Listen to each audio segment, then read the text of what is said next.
Okay, so I've got a 2002 Mazda Tribute here. I'm going to be showing you where this PCV valve is. We're going to be replacing here today. Now I'm doing some other work on here.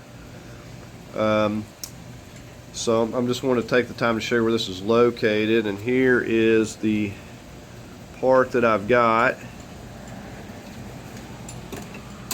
Now if you need help removing this stuff, I've got the intake and everything off because I'm doing some other work replacing gaskets. I'll refer you to one of my other videos. But if you look down here underneath, this is the lower intake portion. You look right down here, this little box, this is where our PCV valve is located. Now you possibly could get to this simply by taking a few things loose and maybe getting down in there and getting underneath with an extension. But this is where it's going to be located. If you look right up here at the back of this engine, coming down where this coolant hose is going, you follow that up and there's a little box up in there, and that's where that PC valve is located. So right now I'm just working on, I'm going to get these hoses back, and you want to inspect these hoses too, because these are really bad to leak. So any of these leaks are going to cause you a problem. You're going to have vacuum leaks and codes and everything popping up. So I'm going to disconnect, and you can see this hose right here has got some issues, as we can tell. So I'm going to just work on getting that out of there, and we're going to get a socket on. We're going to remove this hose and we'll pull that out and get the new one in. But if you are doing some work like I'm doing on intakes and stuff, you definitely want to replace this valve just as a maintenance part, because it's not real easy to get to if you don't have a lot of things off. Okay, right now I'm just getting down here with a screwdriver and first pushing this piece of hose off. There's several little pieces that go with this. You want to inspect these and make sure that these are still good. Now if you want to remove this box at this point, you can take these two 8mm that you can see that's real dirty and get it off there. But right now we're going to get a hold of this with a socket and see if we can go ahead and remove that. Okay, on this particular one, what I'm using is a 15/16 because it's got like a square head on it to get it loose. And then we'll see if we can't just get it the rest of the way by hand. So it's difficult to get your hand in here even with all this off. It's just going to turn like a quarter of a turn. You see how the threads are. So it just turns that little bit. It doesn't have to be terribly tight. It's got an O-ring on there as well. But this one, because of the square end, the only thing that I could fit on there was a 15/16 deep socket. So let's go ahead and get the new one out. We'll take a look at it here. Looks like it's got the same square end on it. Okay, and you can tell this one's getting bad because as I shake it, I can barely hear anything going on with that one, where this one's just moving all over the place.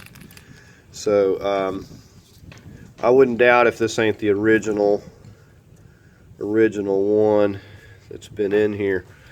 So we're going to go on over and we're just going to slip this back in here, and then we'll get the little socket over here. Like I said, it's just got to turn a quarter of a turn, so it's not very tight. So that's all there is to that. Now if you were trying to get this out, it's going to be difficult.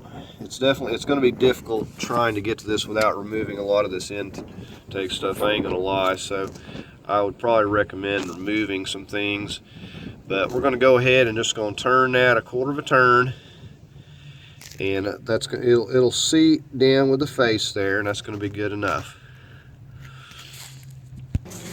Okay, and there may be another size that fits that little square better, but the 15/16 holds it good enough to just turn it on there and to get it removed. So I've got a let me show you this hose piece, how this goes together. Okay, so this is how this goes together. Basically, there is this piece that goes up to the top. It has the clip. You got like a couple of these little short 2-inch rubber pieces, and these you want to inspect. These are really hard, and I'm gonna get some more hose because this stuff's really cheap. I'm gonna replace these. And then as you come up this elbows and goes down to the PCV, you got another rubber piece goes on that and then connects to the PCV. So if you have a problem with any of these, you know you're going to get a problem with vacuum leaks and stuff. So these aren't cracked, but these are very hardened, and it's almost impossible to push them on and remove them. So we're going to replace these. If you can't get them to wiggle off, you can carefully cut it and split it.